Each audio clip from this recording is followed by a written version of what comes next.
Ya, terima kasih Anda masih bergabung bersama kami dalam ID Export Session Closing dan saatnya kita akan cermati ini beberapa emiten yang berbasis properti di sepanjang perjalanannya di tahun 2020. Ya, kita akan cermati infografis yang pertama yang bisa Anda saksikan di layar televisi Anda. Ini adalah terkait dengan 5 emiten properti berkapitalisasi besar yang ada di pasar modal Indonesia. Selengkapnya bisa Anda saksikan di layar televisi Anda. Yang pertama kita lihat dari PT Pakuan Jati Tbk dengan kode sahamnya PWON atau PWON ya. Seperti kita ketahui bahwa market cap dari perusahaan properti ini mencapai sekitar 24,8 triliun rupiah. Kemudian kita lihat emiten berikutnya ada BSDE ataupun Bumi Serpong Damai Tbk dengan kapitalisasi sekitar 23,08 triliun rupiah. Adapun emiten selanjutnya dari PT Metropolitan Kencana Tbk atau Pondok Indah Group. Ini mencapai market cap sekitar 22,76 triliun rupiah. Di posisi ketiga ada Pondok Indah Group. Kemudian di posisi keempat ada Lipo Group, yaitu PT Lipo Karawaci Tbk dengan kode sahamnya LPKR. Kita lihat market cap mencapai 12,12 triliun rupiah. Dan selanjutnya kita lihat PT Ciputra Development Tbk. Kita lihat CTRA ini market cap-nya mencapai 16,8 triliun rupiah. Ini adalah 5 emiten properti berkapitalisasi pasar terbesar yang ada di Bursa Efek Indonesia. Dan kalau kita cermati untuk pergerakan sahamnya satu persatu, yang pertama tadi ada PWON atau Pakuan Jati ya. Untuk perjalanannya di sepanjang sesi pertama hari ini kita lihat Pakuan Jati mengalami penguatan ya sekitar 0,97% di level 520. Kemudian berikutnya kita lihat ada Bumi Serpong Damai mengalami penguatan sekitar 0,46% berada di posisi Rp1.095 per sahamnya. Kemudian emiten selanjutnya kita cermati ada PT Metropolitan Kencana yang stagnan saja pada closing di sesi pertama hari ini di level 24.000. Adapun dari saham Lipo Karawaci atau LPKR mengalami penguatan cukup signifikan 2,92% di level 176. Adapun dari Ciputra Development atau CTRA juga mengalami penguatan sekitar 0,55% di level 910 pada sesi pertama perdagangan hari ini.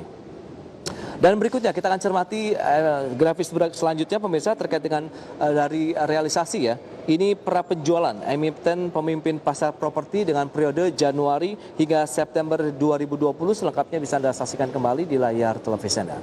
Ya, untuk marketing sales dari Pakuan Jati ini didominasi oleh proyek apartemen sebesar 55%. Kemudian ada perumahan 42% dan perkantoran 3%. Sementara kalau kita lihat berdasarkan wilayah penjualan, kontribusi terbesar ini berasal dari proyek di Surabaya sebesar 66%, kemudian Jakarta dan Bekasi sebesar 34%.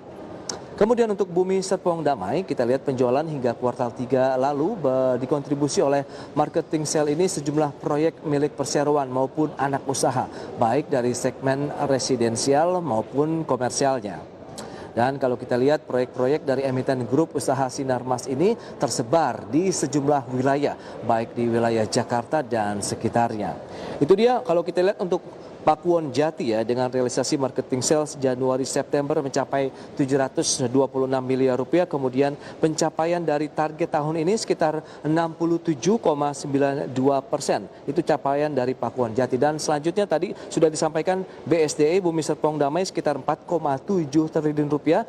Target dari sisi penjualannya di tahun ini 65%. Dan berikutnya kita lihat dari Metropolitan Kencana hingga saat ini memang masih belum merilis kepada publik terkait dengan pencapaian marketing sales berkode saham MKPI ini. Itu dia ada beberapa kinerja realisasi pra penjualan atau marketing sales yang sudah disampaikan. Dan berikutnya kita akan cermati realisasi pra penjualan ini dari Lipo Karawaci dan Ciputra Development. Ya, dengan realisasi pencapaian marketing sales yang sudah lebih dari 90% dari target tahun ini yang sebesar 2,5 triliun rupiah, manajemen dari Lipo Karawaci optimis mampu mencapai target pra penjualan di tahun ini, di mana penjualan sejumlah proyek diyakini akan mampu menutup dari target marketing sales di sepanjang tahun 2020. Ya, sementara marketing sales dari Ciputra Development sejauh ini paling banyak disumbang dari proyek di wilayah Medan, kemudian Jabodetabek. Manajemen sendiri berusaha bahwa pencapaian marketing sales yang terjadi saat ini juga menjadi upaya yang cukup luar biasa ya di tengah pandemi karena sudah lebih dari 80% dari target, dan ini sejalan dengan sektor properti yang telah mengalami pemulihan secara bertahap sejak kuartal pertama hingga kuartal ketiga tahun 2020 ini. Dan hal ini yang menjadi alasan bagi Ciputra Development untuk optimis bahwa targetnya akan tercapai. Apalagi kalau kita lihat PSBB transisi di Jakarta ini kembali diterapkan ya hingga bulan Desember mendatang. Itu dia untuk Lipo Karawaci. Kita lihat Januari-September 2,28 triliun untuk realisasi marketing sales, kemudian pencapaiannya tadi sudah 91%. Kemudian Ciputra Development 3,8 triliun, ini adalah sekitar 84,44%. Dan berikutnya pemirsa, kita akan sampaikan informasi terkait dengan kondisi makroekonomi dan pengaruhnya terhadap bisnis properti. Ya, seperti yang bisa Anda saksikan di layar televisi Anda, ini adalah statement dari Ketua Umum Real Estate Indonesia yaitu Paulus Toto Lusida yang menyebutkan bahwa selama perekonomian nasional belum pulih, maka minat masyarakat terhadap properti ini cenderung stagnan, bahkan berpotensi untuk mengalami penurunan.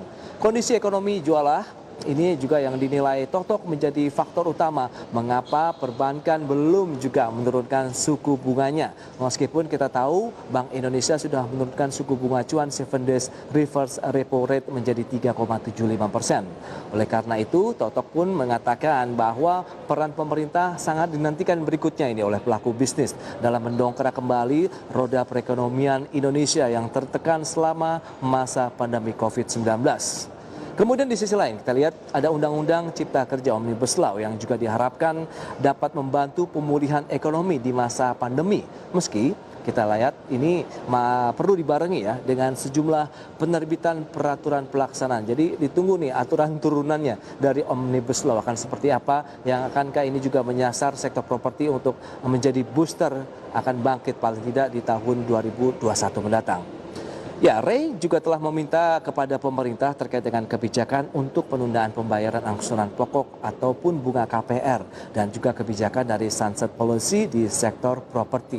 Jadi memang ini perlu dukungan juga dari pemerintah, kemudian bagaimana pelaku-pelaku usaha properti yang tergabung dalam Real Estate Indonesia ataupun organisasi properti lainnya untuk bangkit bersama begitu, bagaimana mendorong sektor properti untuk tumbuh, karena di sisi lain perbankan juga ditunggu bagaimana mereka mau menurunkan suku bunga acuannya, meskipun Bank Indonesia sudah menurunkan suku bunga acuan 7 days reverse repo rate. Baik pemirsa, demikian update dari sektor properti, semoga bisa menjadi bahan pertimbangan ya untuk dicermati untuk investasi ataupun portofolio yang Anda miliki khususnya dari sektor properti. Ya, di segmen berikutnya kami akan hadir terkait dengan IDX Statement, di mana Asia ini menjadi raja properti dunia usai pariwara berikut ini.